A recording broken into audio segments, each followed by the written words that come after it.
Yes, sir, that's my baby. For 6 decades, old Blue Eyes had the world on a string, enchanting us with a piercing stare, a ringing baritone, and his electrifying stage presence. But who exactly was the man behind the myth? How did his fame permanently shape his children's lives? And what fatherly wisdom did he have to teach that we can now profit from too? The answers may be painfully real and heartbreaking, but don't worry, I'll be your host, Nostalgic Nick, with all this and more, including the one true love of his life and what rests with him in his coffin. If you enjoyed today's video, please give it a thumbs up to show your support, and subscribe to the channel so you never miss a deep dive about one of your favorites. But now, without further ado, come fly with us down memory lane. Who was Frank Sinatra's true love? His family will be the first to tell you. The chairman of the board was a distant, elusive figure, far away on some huge pedestal, and always surrounded by a loyal band of cohorts. One of them was a man named Tony Opedizano. Tony and Frank shared a friendship spanning 26 years. That's longer than several of Sinatra's wives, especially Ava Gardner and Mia Farrow. His final wife would be Barbara Marx, wed in '76, and with him until death did they part. But Sinatra's buddy Tony said Sinatra's heart belonged in the past. His one true love after all that time was Nancy Barbado, aka Nancy Sinatra. He called her the perfect mama, and it was with her he had his 3 kids, Nancy, Frank Jr., and Tina. But for how smitten he was, Frank found himself even more smitten with many more women. And the media wrote all about it, and that haunted Frank. But I'm also sure it haunted Nancy too. When Frank won an Academy Award, Nancy threw him a party, but Frank couldn't bring himself to go. So he left and walked around carrying his prized statue like a lost puppy. Not before seeing Nancy and getting the definition of disappointed. The affairs were an embarrassment to her, and when she became pregnant amid all the gossip, she had an abortion. Frank knew the damage he'd caused and that he let his family down. Once when Tony said maybe they'd forgive him, Frank made it quite clear saying, quote, "Maybe they have, but I haven't." For how untouchable Sinatra would seem to everyone else, even his most loved ones. He would have this habit of silently raking himself over the coals more than once. How much money is Nancy Sinatra worth? Ever since she was little, Sinatra's daughter Nancy was used to her life being shaped by Dad's fame and career. The family moved around for Frank's work, but Nancy never felt weird about this because she went to a public school full of kids whose dads moved. And while Dad was getting a foothold in Hollywood, Nancy had voice and drama lessons. As she came into adulthood, Nancy proved herself just as capable as her dad, and the father-daughter pair sang, You make me feel so old. You make me feel so young and old together. It was all part of a welcome home party for none other than the king himself, Elvis Presley.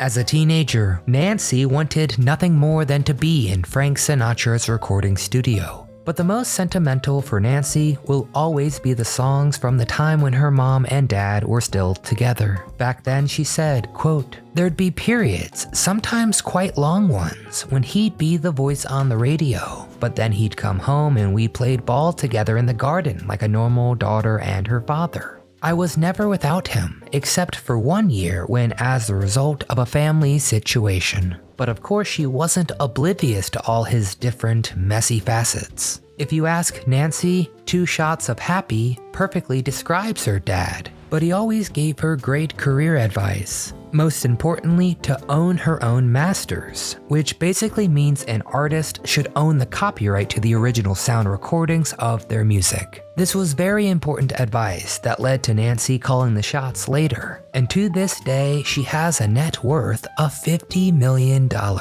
And she cheers on contemporary artists like Taylor Swift, telling her that same wisdom The Voice taught her. But while Frank uplifted one kid's career, not everyone was so successful. Was Frank Sinatra Jr. as good as his father? Love is lovelier the second time around.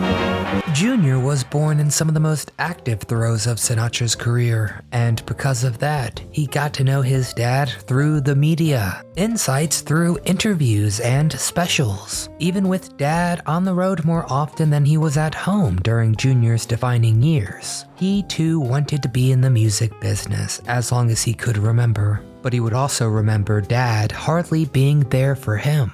It wasn't uncommon during live performances to hear Jr. say, quote, "I am now going to devote 5 minutes to the music of Frank Sinatra, because that is exactly how long Frank Sinatra devoted to me." But the whole time, Jr.'s early lessons in music involved him perfectly memorizing his dad's hits, singing them at family events, and he did this well. Though critics would say Jr. lacked the magnetic charm that Dad had on stage. Frank's was a huge shadow that Jr. lived in, and he didn't hide how much it weighed on him. While his dad became a pop culture icon, Jr. mourned, quote, "Over all these years, I have never had a hit movie, never had a hit television program, and never had a hit record. To my way of thinking, that means success has not been achieved. But being the child of a worldwide icon came with other perils, which Jr. learned the hard way when he was kidnapped at the age of 19. His attackers shoved him in the trunk of a broken Chevy and demanded $240,000. Sinatra offered $1 million, but the kidnappers were fine with their first demand. Sinatra talked to them through payphones and so kept a roll of dimes with him through the whole ordeal.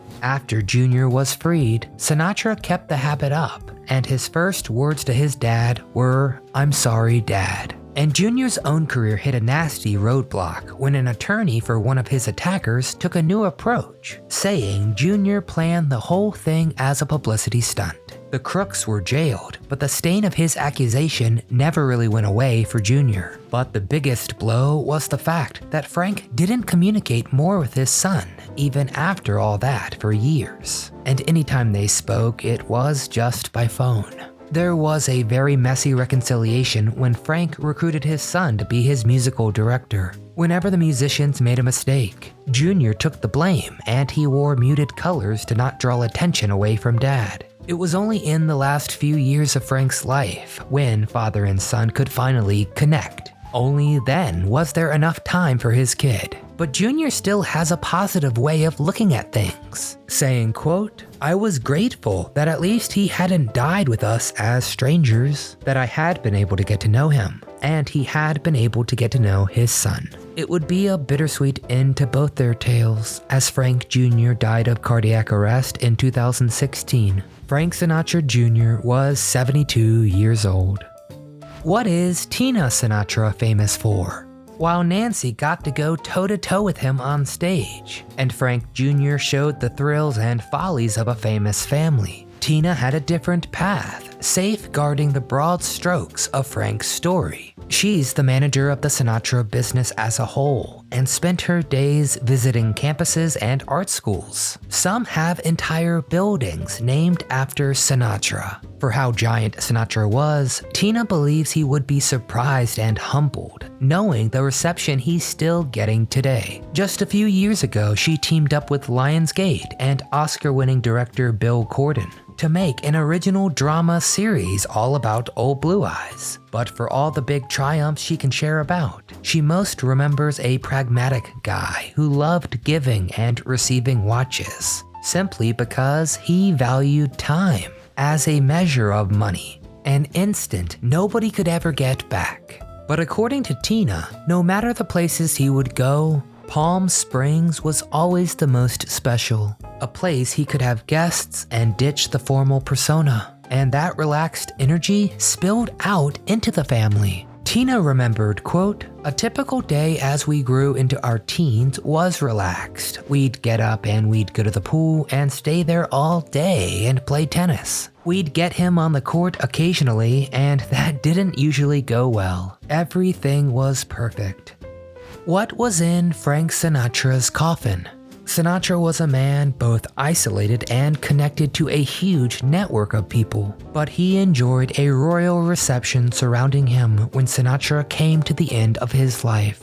His friend Tony stayed by his bedside and held his hand till his wife Barbara came. Sinatra tried, he really tried his hardest to speak, but it was a struggle because of his breathing.